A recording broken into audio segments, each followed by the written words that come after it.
আসসালামু আলাইকুম এভরিওয়ান। ছুঁয়ে দিলে মন গল্পের তৃতীয় পার্ট। আর আজকের পার্টে সবাই হেডফোন ইউজ করতে ভুলো না। তো চলো বেশি কথা না কইয়া গল্প শুরু করা যাক। যখন দরজা খুললো তখন দেখি সুমাইয়াকে এত সুন্দর লাগছে বলার বাইরে। এক দৃষ্টিতে তাকিয়ে আছি, চোখের পলক যেন পড়ছেই না। সুমাইয়া লজ্জা পেয়ে বলল, এভাবে তাকিয়ে কি দেখো? আমি বললাম, এত সুন্দর তুমি কিভাবে? মনে হচ্ছে জানো আমার সামনে কোনো পরী দাঁড়িয়ে আছে। সুমাইয়া বলল, যাও, তোমার আর বাম দিতে হবে না, আমি এতটাও সুন্দর না। আমি বললাম, নীল শাড়িতে তোমায় নীল পরীর মতো লাগছে।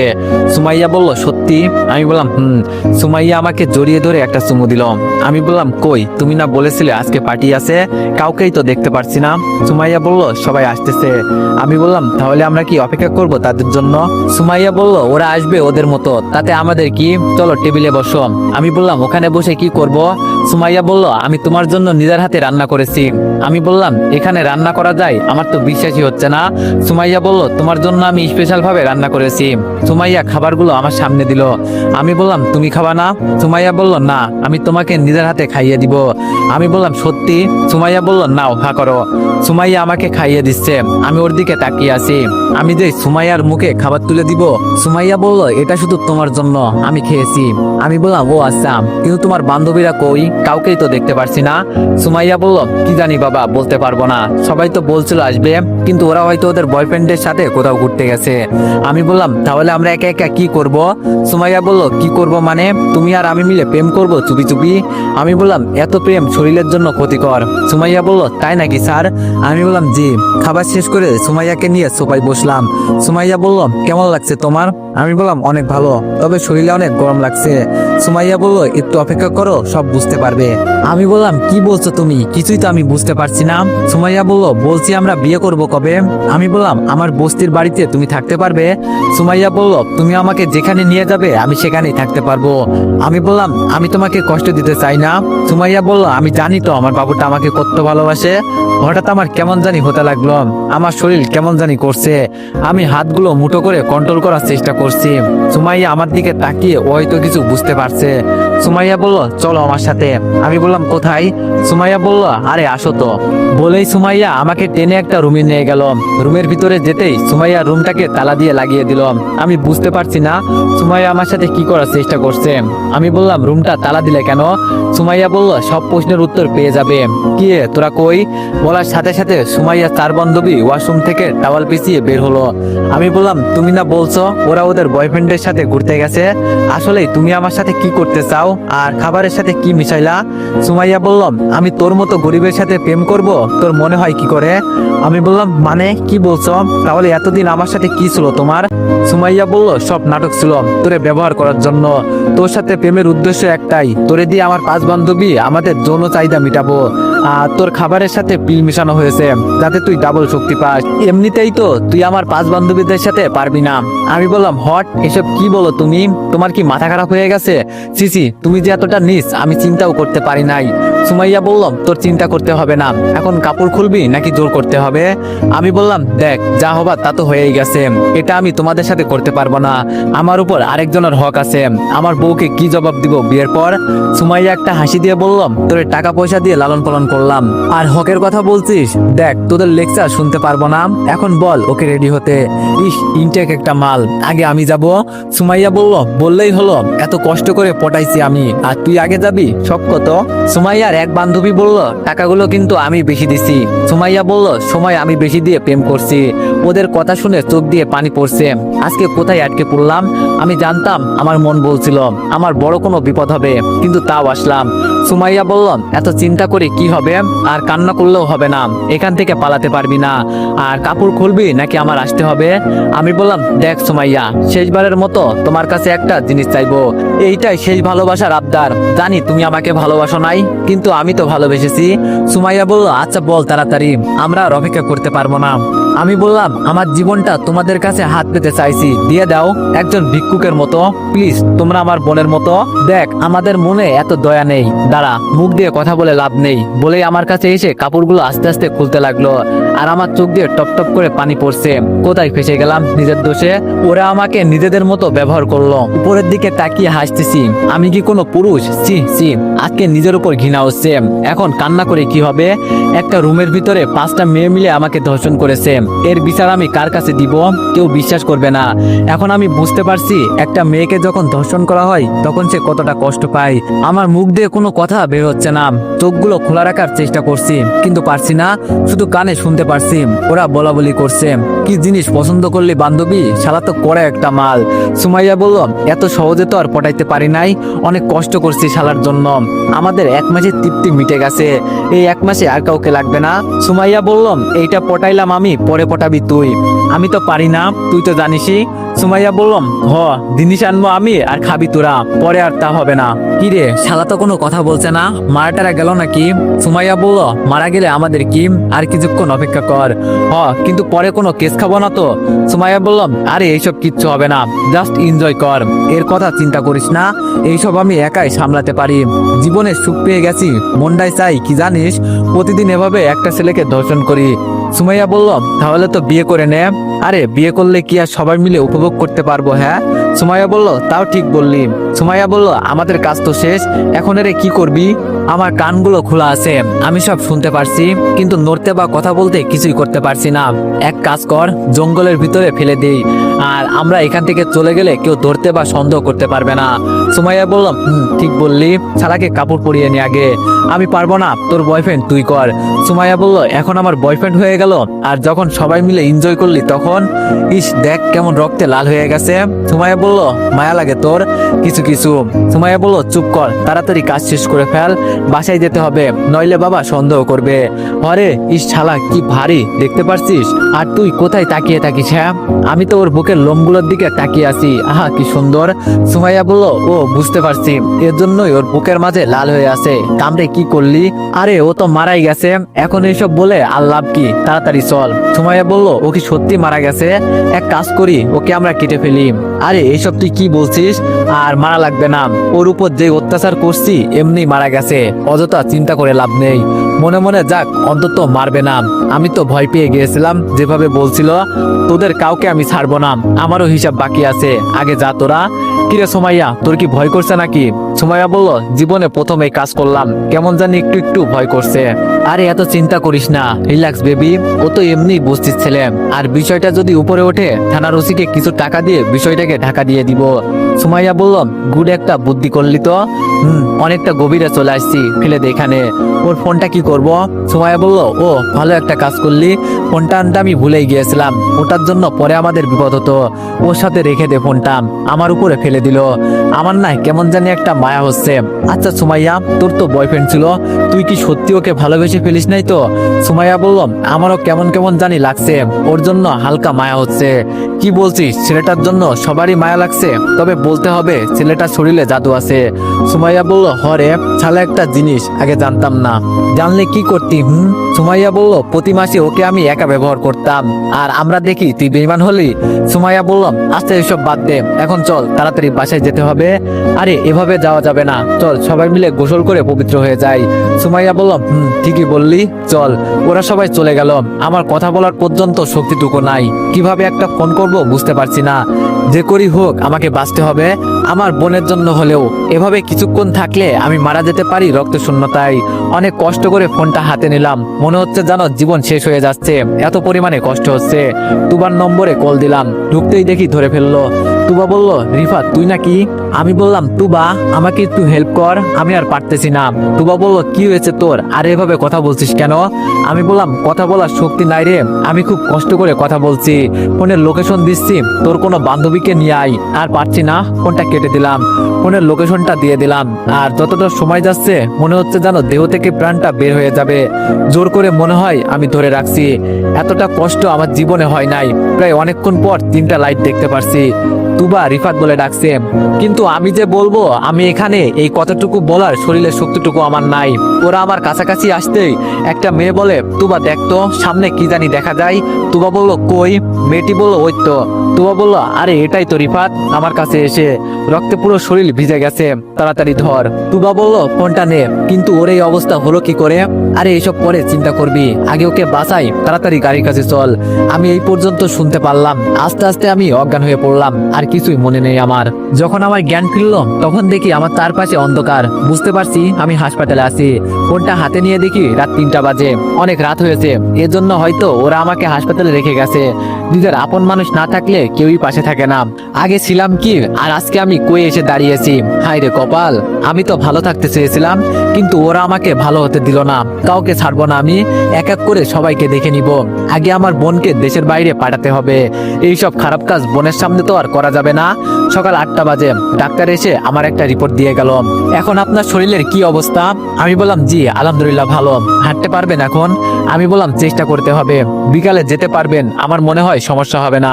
আমি বললাম ধন্যবাদ ডাক্তার। একটু পর দেখি তুবা চলে আসলো। তুবা বলল কিরে এখন কেমন লাগছে তোর? আমি বললাম এই তো অনেকটা ভালো।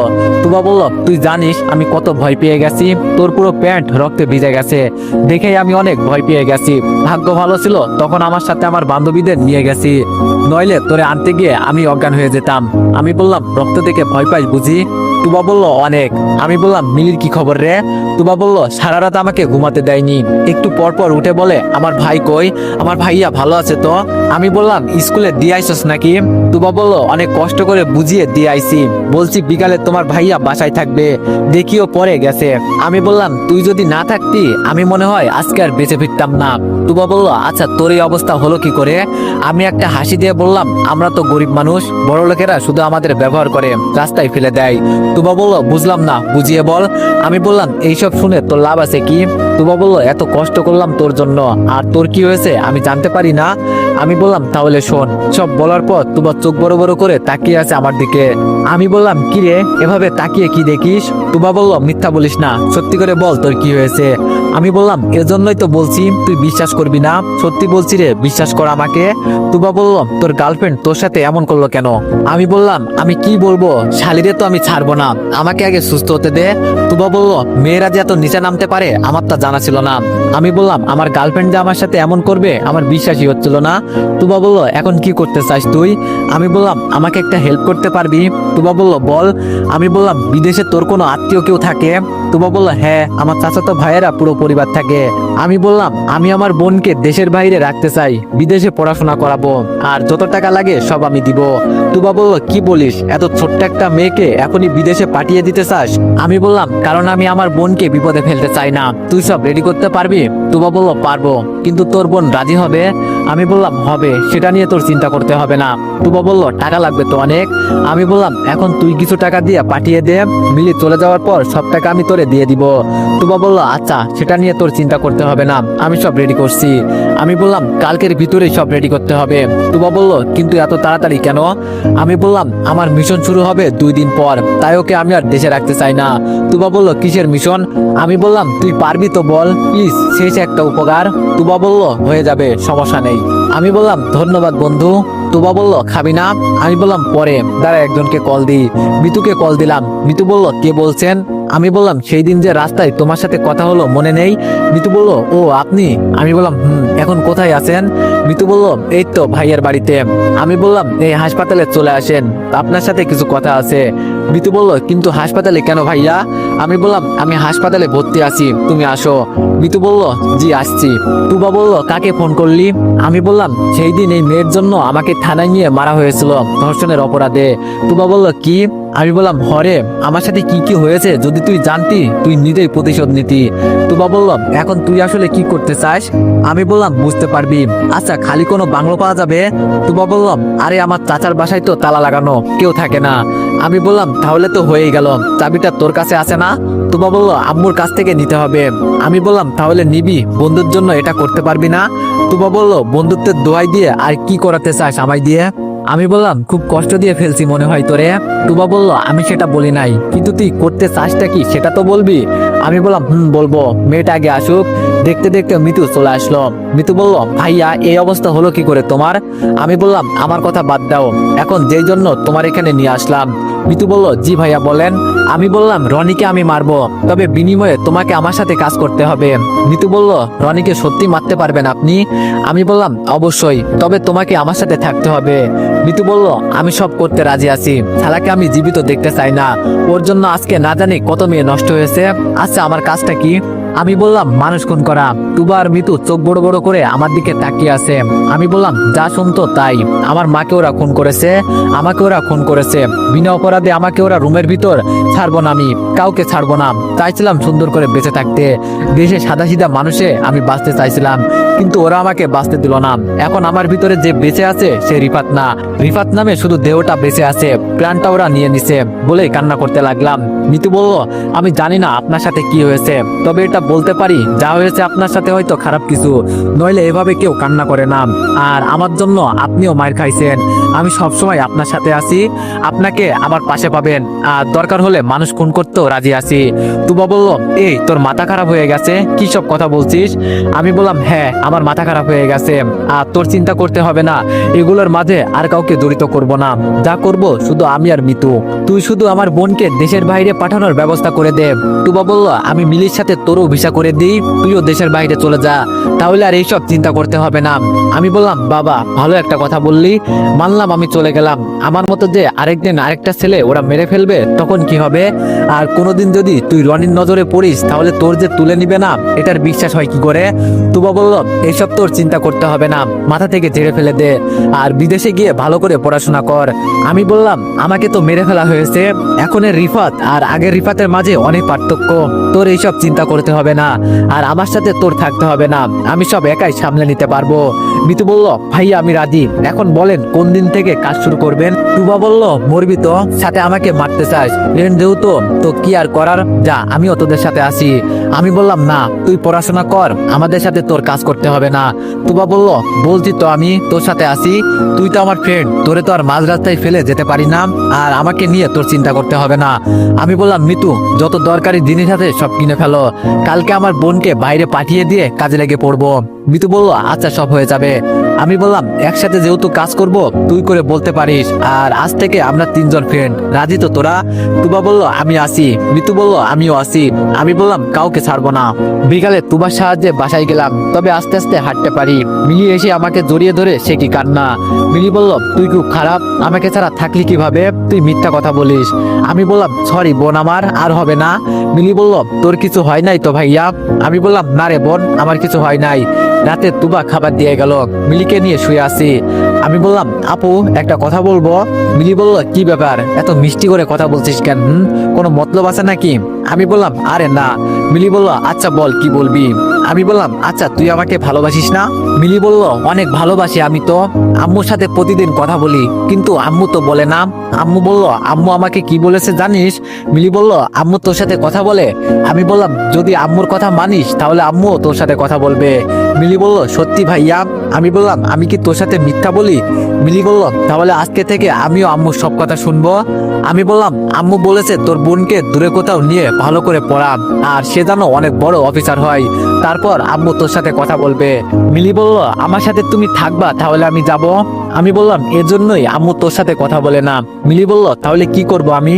আমি বললাম, আমি তো তোর সাথে থাকবো না, আমাকে টাকা ইনকাম করতে হবে, তোরে টাকা দিতে হবে, সেই টাকা দিয়ে তুই চকলেট খাবি, ফোন কিনবি। মিলি বলল, না থাক, আমি যাব না, তোমাকে ছাড়া থাকতে পারবো না। আমি বললাম, ওই দেখ আম্মু রাগ করেছে, তোর সাথে নাকি আর কথাই বলবে না। মিলি বলল, আচ্ছা আমি রাজি আছি, কিন্তু তোমাকে কয়েকদিন পর পর আমার সাথে দেখা করতে হবে। আমি বললাম, আচ্ছা, আর সেখানে গিয়ে তুই নতুন নতুন ফ্রেন্ড বানাবি। মিলি বলল, আচ্ছা ভাইয়া, পরে তো আম্মু কথা বলবে, হ্যাঁ? আমি বললাম, সকালে তুবা এসে বলল, সব রেডি করে ফেলেছি, রাতে তোর বোনকে ফ্লাইটে তুলে দিবি। মিলি যাবে তো, রাজি আছে? আমি বললাম, রাজি আছে, কিন্তু ওকে এয়ারপোর্ট থেকে কে নিয়ে যাবে? তুবা বলল, আমার চাচাতো বোন দাঁড়িয়ে থাকবে, তোর চিন্তা করতে হবে না, ওর সাথে আমার কথা হয়েছে। আমি বললাম, বাঁচালি বোন, কিন্তু ও তো পিচ্ছি একা একা। তুবা বলল, আমি জানি তুই কি চিন্তা করছিস, সব আমি ভেবে রেখেছি, প্লেনে একা একা থাকতে পারবে না তাই তো? আরে আমার এক ফ্রেন্ড যাবে। আমি বললাম, তাহলে তো চিন্তা মুক্ত। বিকালে মিলিকে রেডি করে তুবাদের বাসায় গেলাম। আন্টি বলল এত পিচ্ছে একটা মেয়ে কিভাবে থাকবে, সে কান্না করবে না? আমি বললাম আরে না আন্টি, আমার বোন অনেক ভালো না আপু, আমার আপু সব বোঝে। মিলি বলল আমি থাকতে পারবো ভাইয়া।